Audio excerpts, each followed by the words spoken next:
नमस्कार. The deep डाईव्हमध्ये आपलं स्वागत आहे. आज आपल्या हातात आहे 2 डिसेंबर 2025चा इकॉनॉमिक्स टाइम्स मुंबई आवृत्ती. आणि खरं सांगायचं तर हे ताण उलटवताना असं वाटतंय की की आपण एकाच वेळी दोन वेगवेगळ्या अर्थव्यवस्थांबद्दल वाचतोय.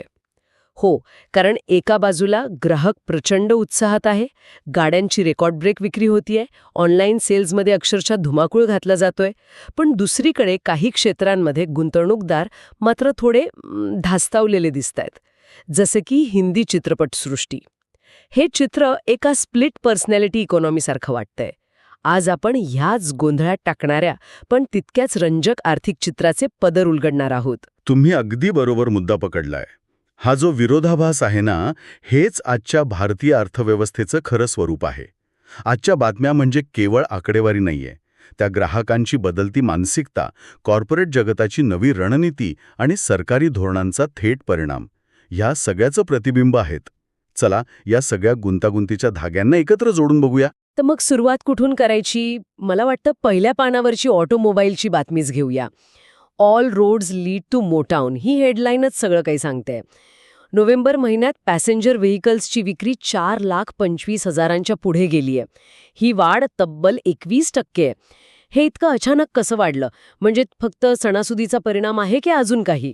सणासुदीचा काळ आणि जीएसटी दरात झालेली कपात ही दोन वरवरची कारणे आहेत, जी बातमीत दिली आहेत. मारुती, ह्युंडाई, टाटा मोटर्स सगळ्यांचे आकडे चांगले आहेत. पण या आकड्यांच्या पलीकडे पाहिलं तर एक मोठा बदल दिसतोय. ही केवळ गरज म्हणून केलेली खरेदी नाहीये, तर ही एक ॲस्पिरेशनल खरेदी आहे. म्हणजे लोक आता फक्त गाडी घेत नाहीयेत. तर ते एक चांगलं लाईफस्टाईल विकत घेत आहेत. अगदी.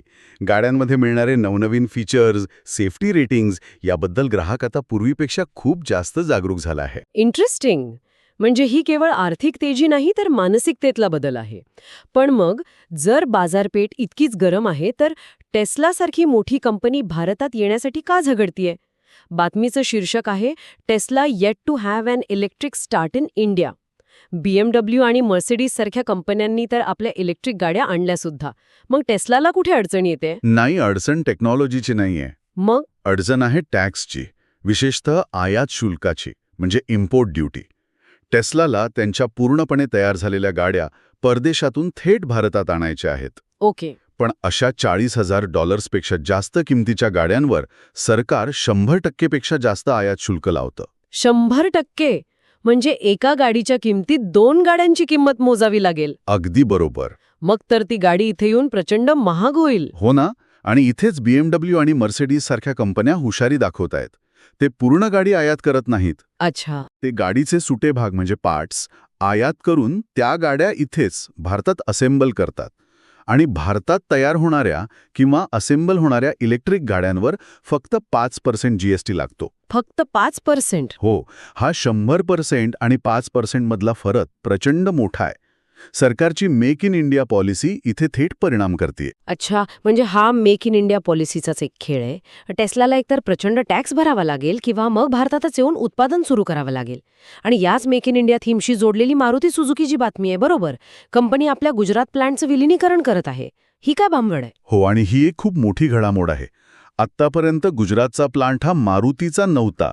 तो थेट सुझुकी मोटर कॉर्पोरेशन जपानच्या मालकीचा होता. ओ, अच्छा. तो मारुतीसाठी फक्त कॉन्ट्रॅक्टवर गाड्या बनवत असे. आता या विलिनीकरणामुळे तो प्लांट पूर्णपणे मारुती सुझुकी इंडियाच्या मालकीचा होईल.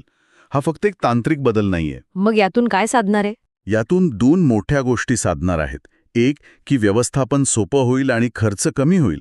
पण दुसरी आणि सगळ्यात महत्त्वाची गोष्ट म्हणजे हा सुझुकी ग्लोबलचा त्यांच्या भारतीय कंपनीवर टाकलेला प्रचंड मोठा विश्वास आहे. विश्वास? कसा? याचा अर्थ असा होतो की भविष्यातील निर्णयांमध्ये, विशेषतः इलेक्ट्रिक वाहनांच्या मोठ्या स्पर्धेत, मारुती सुझुकी इंडिया ही केवळ एक असेंब्लर न राहता रणनीती ठरवणारी एक मुख्य कंपनी बनेल. इतर आंतरराष्ट्रीय कंपन्यांसाठी हा एक आदर्श ठरू शकतो. वा, म्हणजे एकाच पॉलिसीचे 2 परिणाम दिसतायत. एका बाजूला टेस्लासाठी ती अडखळा ठरतीये, तर दुसरीकडे मारुतीला अधिक सक्षम बनवतीये. आता गाड्यांवर लोक खर्च करत आहेत हे तर स्पष्ट झालं, पण हीच उत्साही वृत्ती त्यांच्या रोजच्या खरेदीतही दिसतेय का? ब्लॅक फ्रायडे सेलचे आकडे तर तेच सांगतायत. बातमी म्हणतेय ऑनलाईन सेल्स हिट वॉप स्पीड. हो, आणि हे आकडे भारतीय ग्राहकांच्या सवयी किती वेगाने बदलत आहेत हे दाखवतायत. Amazon, फ्लिपकार्टवर 25 ते 30% वाढ झालीय. बापरे. विशेषतः इलेक्ट्रॉनिक्स आणि स्मार्टफोनची विक्री प्रचंड झाली. पण यातला महत्त्वाचा मुद्दा हा नाही की लोकांनी खरेदी केली. महत्त्वाचा मुद्दा हा आहे की ब्लॅक फ्रायडेसारखा पूर्णपणे अमेरिकन शॉपिंग ट्रेंड भारतात इतका खोलवर रुजला आहे. म्हणजे केवळ सवलत मिळवणं एवढाच उद्देश नाहीये. नाही, याला इव्हेंटायझेशन ऑफ रिटेल म्हणतात. Eventisation of retail. हो, म्हणजे ग्राहक आता वर्षभर छोट्या छोट्या खरेदी करण्याऐवजी अशा मोठ्या ठरलेल्या इव्हेंट्सची वाट पाहतो. Diwali sale, Black Friday sale, Prime Day sale या काळातच मोठी खरेदी केली जाते. खरंय. याचा एक मोठा परिणाम म्हणजे जे छोटे दुकानदार किंवा स्थानिक रिटेलर्स आहेत, ज्यांच्याकडे Amazon, फ्लिपकार्ट सारखे प्रचंड मोठे बजेट नाही, त्यांच्यावर खूप दबाव येतो. त्यामुळे ही केवळ एक बातमी नसून संपूर्ण रिटेल क्षेत्राच्या भविष्याचं सुतोवाच आहे. हे खरंच विचार करण्यासारखं आहे. म्हणजे एका बाजूला आपण गाड्या घेतोय, मोबाईल फोन घेतोय, पण त्याच वेळी आपण चित्रपटगृहात जाऊन तिकीट मात्र काढत नाही आहोत. पुढची बातमी याच विरोधाभासावर बोट ठेवते. Investors interest wanes as Hindi movies lose the plot. गुंतवणूकदारांचा रस कमी झालाय असं म्हटलंय. हे अनपेक्षित आहे. भारतात तर सिनेमा नेहमीच चालतो. मग आता काय झालं? आता गोष्ट बदलली आहे. या बातमीचा सूर असा आहे की प्रेक्षक आता केवळ मोठ्या स्टार्सच्या नावावर चित्रपट बघायला येत नाहीत. त्यांना चांगली, नाविन्यपूर्ण कथा हवी आहे. आणि गेल्या काही काळात हिंदी चित्रपटसृष्टी ही कथा देण्यात कमी पडत आहे.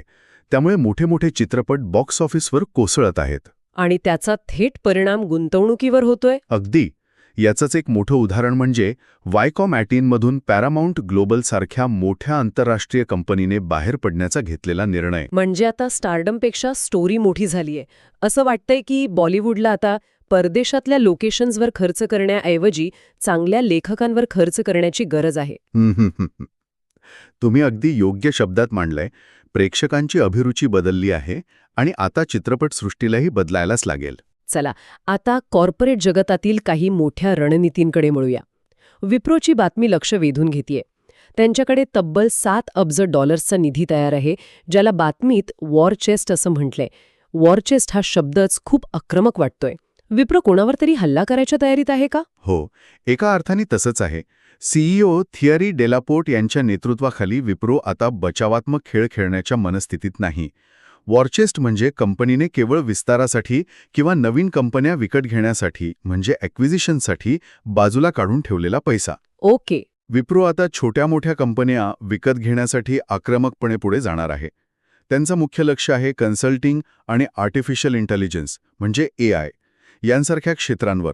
जिथे मार्जिन जास्त आहे. बरोबर, जिथे मार्जिन जास्त आहे आणि भविष्यात वाढीची प्रचंड संधी आहे. ITच्या या स्पर्धेत टिकून राहण्यासाठी ही एक आवश्यक रणनीती आहे. म्हणजे ही एक प्रकारे भविष्यासाठीची तरतूद आहे. आता अशा मोठ्या कॉर्पोरेट हालचालींवर बोलताना सरकारच्या भूमिकेवरही लक्ष ठेवावं लागतं. आणि पुढची बातमी तर थेट सरकारच्या 2 मंत्रालयांमधल्या मतभेदांवरच आहे. फार्मा क्षेत्रात डेटा एक्सक्लुझिव्हिटी नावाच्या नियमावरून वाणिज्य आणि आरोग्य मंत्रालयात जुंपलेली दिसतीये. हा नेमका काय प्रकार आहे? हा खूप महत्त्वाचा आणि नाजूक विषय आहे. याला समजून घेण्यासाठी एक सोपं उदाहरण घेऊया. समजा एका शेफने खूप मेहनत करून, अनेक प्रयोग करून एका पदार्थाची एक सिक्रेट रेसिपी तयार केली. ठीक आहे. डेटा एक्सक्लुझिव्हिटी म्हणजे त्या शेफला त्या रेसिपीवर आणि त्याने केलेल्या प्रयोगांच्या सर्व नोट्सवर काही वर्षांसाठी कायदेशीर संरक्षण देणं. दुसरा कोणताही शेफ ती रेसिपी किंवा त्या नोट्स वापरू शकत नाही. अच्छा. त्याला तसाच पदार्थ बनवायचा असेल तर त्याला सुरुवातीपासून सगळे प्रयोग स्वतः करावे लागतील. ओके, समजलं. पण मग यात मंत्रालयांमध्ये वाद का आहे? कारण वाणिज्य मंत्रालयाला वाटतं की असं संरक्षण दिल्याने नवीन शेफ्स म्हणजेच फार्मा कंपन्या नवीन रेसिपीज म्हणजेच औषधं शोधण्यासाठी प्रोत्साहित होतील, कारण त्यांना त्यांच्या मेहनतीचं फळ मिळेल. बरोबर. पण आरोग्य मंत्रालयाला भीती वाटते की यामुळे तो पदार्थ म्हणजे औषध खूप काळासाठी महाग राहील आणि सामान्य माणसाला परवडणार नाही. त्यांना वाटतं की ती रेसिपी लवकर सगळ्यांसाठी खुली व्हावी, जेणेकरून स्वस्त जेनेरिक औषधं बाजारात येऊ शकतील. म्हणजे एका बाजूला नवीन संशोधन आहे आणि दुसऱ्या बाजूला सामान्य माणसाचं आरोग्य. तो जुना पेच आहे नफा विरुद्ध समाजसेवा. वा, काय जबरदस्त उदाहरण आहे. इनोव्हेशन विरुद्ध अफोर्डेबिलिटी हा संघर्ष सगळीकडेच आहे. आणि सरकारच्या भूमिकेचा हा धागा LICच्या बातमीमध्येही दिसतोय, नाही का? इथे मात्र सरकार हस्तक्षेप करण्याऐवजी मागे हटताना दिसते. अर्थमंत्र्यांनी स्पष्ट केलंय की गुंतवणुकीचे निर्णय LICचं बोर्डच स्वतंत्रपणे घेतं. हो, आणि हे स्पष्टीकरण देण्याची गरज का पडली हे समजून घेणं महत्त्वाचं आहे. गेल्या काही काळात विशेषतः अदानी समूहातील गुंतवणुकीनंतर LICच्या निर्णयांवर आणि सरकारच्या हस्तक्षेपावर बरेच प्रश्नचिन्ह निर्माण झाले होते. हो, ते तर खरंय. आता सरकारने स्वतःहून पुढे येऊन हे स्पष्ट केल्यामुळे LICच्या स्वायत्ततेबद्दल गुंतवणूकदारांमध्ये एक विश्वास निर्माण होतो. बाजारासाठी ही एक सकारात्मक बाब आहे की सरकार व्यावसायिक निर्णयांमध्ये थेट ढवळाढवळ करत नाहीये, असं एक चित्र निर्माण होतं. आणि या सगळ्या बातम्यांच्या शेवटी एक अशी बातमी आहे जी दाखवते की आपण कितीही स्थानिक विचार केला तरी जागतिक घडामोडींपासून दूर राहू शकत नाही. चांदीच्या दरात मोठी उसळी आलीय. अमेरिकेत काहीतरी घडतंय आणि त्याचे परिणाम थेट आपल्या सराफा बाजारात दिसतायत. अगदी. अमेरिकेत व्याजदर कमी होण्याची शक्यता निर्माण झाली आहे. जेव्हा असं होतं तेव्हा गुंतवणूकदारांना स्टॉक मार्केटपेक्षा सोनं चांदीसारखे सुरक्षित पर्याय जास्त आकर्षक वाटू लागतात. अच्छा. ते स्टॉक मार्केटमधून पैसे काढून सोन्या चांदीत गुंतवतात. त्यामुळे मागणी वाढते आणि दरही वाढतात. चांदीचा भाव 1.04 लाख रुपये प्रति किलोवर पोहोचणं हे जागतिक अर्थकारण आणि आपलं स्थानिक मार्केट कसं एकमेकांत गुंतलेलं आहे याचं उत्तम उदाहरण आहे. तर आजच्या या सगळ्या बातम्या एकत्र पाहिल्यावर ती स्प्लिट पर्सनॅलिटी इकॉनॉमीची थिअरी खरी वाटायला लागली आहे. एका बाजूला ग्राहक आहेत जे गाडी, मोबाईल अशा वस्तूंवर प्रचंड खर्च करायला तयार आहेत आणि अर्थव्यवस्थेला पुढे ढकलत आहेत. आणि दुसऱ्या बाजूला गुंतवणूकदार, कॉर्पोरेट्स आणि सरकार आहेत जे प्रत्येक पाऊल खूप विचारपूर्वक टाकत आहेत. मग ते विप्रोची वॉरचेस्ट असो, फार्मा क्षेत्रातील धोरणात्मक पेच असो किंवा बॉलिवूडमधील गुंतवणुकीचा अभाव असो. या सगळ्यांमधून एकच गोष्ट अधोरेखित होते, ती म्हणजे बदल. ग्राहकांच्या सवयी बदलत आहेत, कंपन्यांच्या रणनीती बदलत आहेत आणि या बदलांना जे समजून घेऊन स्वतःला वेळेवर बदलतील तेच टिकतील. आजच्या या चर्चेतून एक विचार खरंच मनात घोळतोय.